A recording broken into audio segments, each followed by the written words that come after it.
आजकल सब अलग अलग रहने लगे हैं, सब जॉइंट फैमिली का मतलब भूल गए। लेकिन ये फिल्म देखने के बाद मुझे ऐसा लगता है कि लोग फिर से है ना वो सिस्टम वापस जो जॉइंट फैमिली का ना फिल्म देखी है जितनी मैंने भी नहीं देखी, तो उनको जब कहानी सुनाई तो उनको लगा कि नहीं ये फिल्म गुजराती में ही बहुत डायरेक्टर साहब बात करें तो अभी जो चलती है मार दाल वाली मतलब कि साउथ की, तो ये अलग से इस फिल्म के अंदर है ना कुछ ऐसा नहीं लगे कि रिपीटेशन। तो फैमिली की फिल्म बहुत बनती है गुजराती में, जहाँ तक मैंने बनाने के पहले मैंने भी 10-15 फैमिली की, और आपको है ना एक अलग टाइप का ना वाइब्रेशन है फिल्म के अंदर कि अगर कोई भी फैमिली का मेंबर किसी के भी भले ही वो मेंबर गलत हो, लेकिन फैमिली है, या फैमिली को पता चलता है ये मेरा खून है, तो कैसे जुड़ जाती है उसके साथ और कैसे प्रॉब्लम सॉल्व करती है, वो इस पिक्चर में आपको પણ છે વિશેષ શું છે? વિશેષ છે એક તો સૌ બહુ મોટી ફિલ્મ અત્યાર સુધીની મેં જેટલી ફિલ્મો કરી એમાં કદાચ મેં આ પહેલી ફિલ્મ એવી છે જે આટલી મોટી છે અને જે બધી રીતે કે આટલા બધા એક્ટર્સ એની વેલ્યુ ફિલ્મની જે પ્રમાણે શૂટિંગ થયું છે અને મેઇન સ્ટોરી, કારણ કે ઓફિશિયલ ફિલ્મો બહુ ઓછી આવી છે અને એમાં પણ આટલી મોટી ફિલ્મ, અને આનું મેઇન એ જ છે કે જોઈન્ટ ફેમિલીમાં રહેવાથી જે મજા આવે છે, જે પ્રોબ્લેમ્સ બધા દબાઈ જતા હોય છે, અને ધારો કે કોઈ પ્રોબ્લેમ થયો તો એ ફેમિલી એકસાથે કેવી રીતે ઊભું થઈ જાય છે સોલ્વ કરવા માટે, એની આ વાત છે. ઇટ્સ અ વન્ડરફુલ ફિલ્મ, અને એમ કહી શકું કે નાના બાળકથી લઈને 90 વર્ષ સુધીના લોકો બધા આ ફિલ્મ જોઈ શકે એવી ફિલ્મ છે. આ રાજીવ સર હિન્દી ફિલ્મના ડિરેક્ટર છે, એમણે ડિરેક્ટ કરી છે ફિલ્મ, અને ઇટ ઇઝ અમેઝિંગ. એટલે મારી કદાચ કેરિયરની આ મોટામાં મોટી ફિલ્મમાં ભાવિનનો ડેબ્યુ છે, દેન હિતેન તેજવાની જે હિન્દી ફિલ્મ્સ અને સિરિયલનો આટલો મોટો એક્ટર, એનો ડેબ્યુ છે. અરુણાબેન 25 વર્ષ પછી પાછા આવી રહ્યા છે ગુજરાતી ફિલ્મમાં. ભાવિન અરે હિતેન જોડે એની વાઇફ ગૌરી, એનો પણ ગુજરાતી ફિલ્મમાં ડેબ્યુ છે. હેમંત પાંડે કરીને હિન્દીનો બહુ મોટો એક્ટર, એનો પણ ડેબ્યુ છે ગુજરાતી ફિલ્મમાં. એટલે રાજીવ સરે બધાને ભેગા કર્યા છે અને અમને બધાને સાચવ્યા છે. આ ફિલ્મમાં પ્રોડ્યુસરે કહી દીધેલું ડિરેક્ટરને, આપકો જો લગતા એ કરો, અને હાઇલાઇટ એ છે કે આ ફિલ્મના પ્રોડ્યુસર અને ડિરેક્ટર બંને નોન ગુજરાતી છે, અને એમણે ગુજરાતી ફિલ્મ બનાવી પહેલી વાર. That is commendable. એટલે પૂજા, આમાં તમારો ડાર્ક સાઈડ દેખાવામાં આવે છે એવું છે? હા, એટલે હું 2 કેરેક્ટર્સ પ્લે કરી રહી છું. એક એકદમ બોલ્ડ છોકરી દેખાડી છે જે અબ્રોડમાં ભણી રહી છે, પોતાની ફ્રીડમ એન્જોય કરી રહી છે, અને જ્યારે ઇન્ડિયા આવે છે એની બેનના લગ્નમાં, અને ત્યારે તમને એક બીજો સ્વરૂપ એનો જોવા મળશે. પણ સંસ્કારી તો છે જ, એને નથી છોડ્યા કશે પણ, અને જ્યારે મુસીબતમાં પડે છે ત્યારે આખી ફેમિલી એની સાથે ઊભી રહે છે. એ જ આખી મૂવીનો ક્રાફ્ટ છે.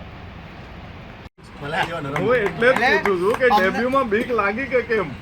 અમને કઈ તકલીફ પડતી હોય તો અમે એમની પાસે જઈએ. પણ બધા માટે જે ફાધરલી ફિગર છે એ મારા માટે મોટા ભાઈ જેવો ફિગર છે. ભાઈ ઇઝ ઓલ્સો દેર.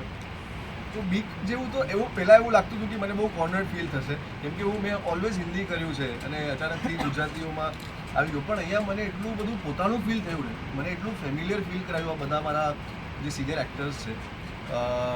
એવું લાગ્યું કે કાપાકાપી થશે. આપણને બહુ બધું સાંભળવા મળે ને કે ભાઈ બધા થિયેટરના કલાકારો એકબીજાને કાપે, જગ્યા પર ઇમ્પ્રોવાઇઝ કરે, પણ અહીંયા આવું કંઈ જ જોવા ના મળ્યું. મને એટલું પ્રેમ મળ્યું આ બધાથી. મને દીકરાની જેમ લાગ્યું, મને નાના ભાઈની જેમ લાગ્યું બધાએ. ઓન સેટ જ નહીં, ઓફ સેટ પણ, ઓફ સ્ક્રીન અમે લોકો એટલું ધમાલ કર્યું છે. ટૂંકમાં કહું તો જલસા કરતાં જલસો બની ગઈ. અને ડેબ્યુ છે એટલે બીક નથી પણ એક્સાઇટમેન્ટ છે. હું રોજ બસ એ જ પ્રાર્થના કરું છું ભગવાનથી કે ભગવાન મારા પ્રોડ્યુસરના પૈસા રિકવર થઈ જાય, બસ આટલી દ્વારિકાથી આટલી ચલાવી દેજો મારી ફિલ્મ, કે મારા પ્રોડ્યુસરના પૈસા રિકવર થઈ જાય. ધર્મેશભાઈથી ક્યારે બીક? અને ડીઓપી યુજનભાઈ, હા, અને અમારા ડીઓપી પણ છે.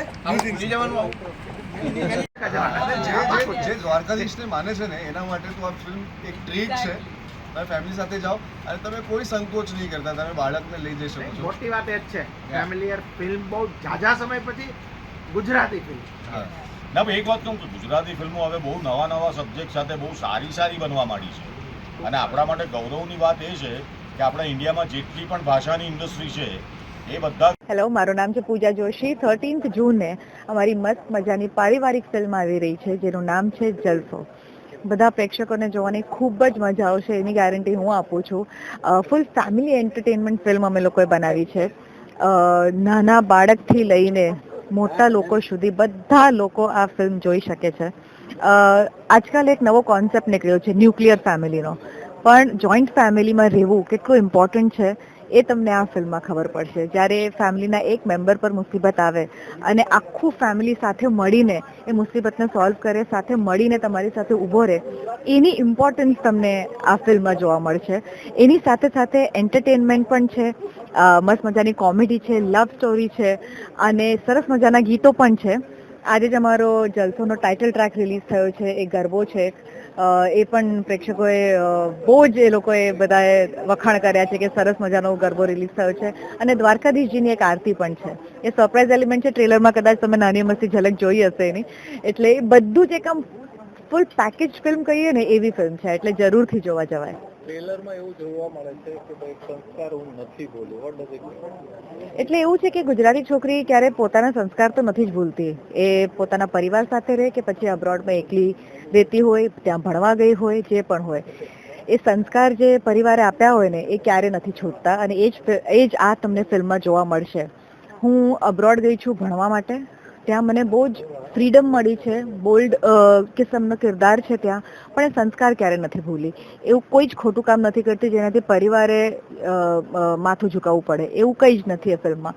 પણ જ્યારે ઇન્ડિયા પાછી આવે છે અને એની ઉપર જ્યારે મુસીબત આવે છે ત્યારે લોકોને ખબર પડે છે કે યસ, સંસ્કારી તો છે જ છોકરી અને ફેમિલી આખો સપોર્ટ એટલે કરે છે એને. બસ એ જ કે જલસો જોવા જજો અને જલસો કરજો. ખરેખર બહુ મજા આવશે. પૈસા વસૂલ થઈ જશે. તમે તો મારા પોતાના છો. 40 વર્ષથી મને પ્રેમ આપતા આવ્યા છો, એટલે મારો તો હક બને છે મારા ઉપર કે હું તમને હકથી કહી શકું કે થિયેટરમાં જઈને જોજો, આખા કુટુંબને લઈને જોજો. જોઈન્ટ ફેમિલી કેટલું મહત્વ ધરાવે છે એ તમને પાછું યાદ આવી જશે. તો પ્લીઝ ગો. બહુ જ સુંદર, બહુ મોટી ફિલ્મ, બહુ કલરફુલ ફિલ્મ જે ઘણા વખત પછી આવી રહી છે. તો યુ મસ્ટ વોચ.